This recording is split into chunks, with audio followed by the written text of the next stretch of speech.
Guard your personal walk with God. Guard your personal walk with God.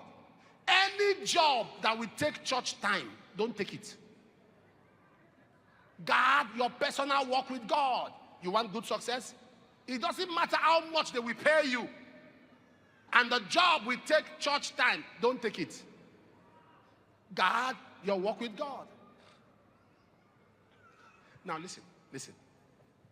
People, we don't go to, people don't understand going to church. Because I heard something about people going to church. They're talking about 9th vigil or no 9th vigil. People don't go to church for people or for the nation. People go to church because of their devotion to God. That is why some people can pray 5 times a day. Even in public, they are praying. It's devotion. Our going to church is not religion. It's devotion. There's a difference between religion and devotion. Religion is a way of life. It's like culture. But devotion is life. It's not a way of life. So you must understand how valuable and important it is for you to guard your relationship with God. Philippians 2 verse 12, it says, work out your own salvation with fear and trembling. Philippians 3 verse 10, Paul said that I may know him. So knowing God, what is guarding your personal walk with God? Knowing God for yourself. There's a level of the knowledge of God you have. Nobody can deceive you. As a believer, when you walk into an atmosphere and a preacher holds the microphone and he wants to start to minister, you feel the presence as a confirmation of his authenticity. Because no man can bring down a God he doesn't know. Your relationship. Look at Daniel. When they were panicking, Daniel kept quiet because he knew God. And the king said, as thy God whom you serve continually, have a personal. Because you have to know him for yourself, by yourself.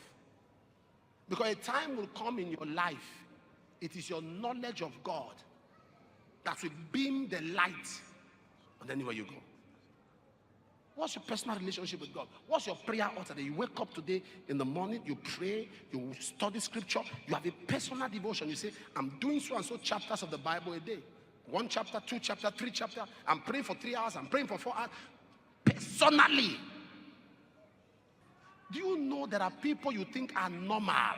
Sit down. Are human. They carry your name to witch doctors. When they discover you are favored, you are not aware.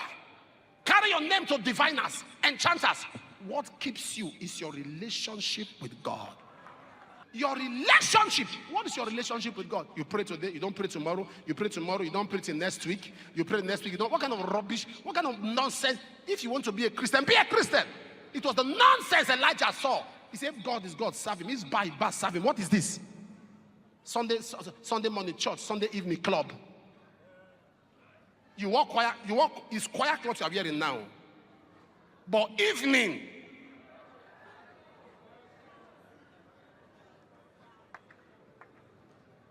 Sister Susan in the morning, in the evening, Agbasuzi.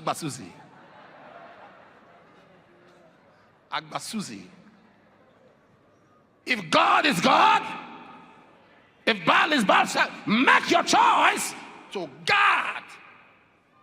When you wake up in the morning, you have not spoken to God. Don't touch that phone. Keep that phone. Don't open that phone. Go on your knees first. Talk with him. After you talk with him, you can now carry your phone. You are being conscious. You talk with him. You go on wonders without number. You study scriptures. There are times I call my wife. I think even yesterday. I called her at emergency. I was talking to her. I said, you know you are disturbing me. I'm studying. I said, oh, sorry. Hung up the phone. I'm the husband. But God is more valuable. He said, you know you are disturbing me with this your call. I said, what? He said, I'm studying. I said, oh. Pam, I do that too. She come and say, no, not now, I can't talk to you. You must guard that relationship. It's of priority, of importance. That is why people go on retreat. 1 day, 2 days, you disappear. You reorganize yourself, you spend time with God. It's not, we don't go on retreat because we have a need. We go on retreat to be intimate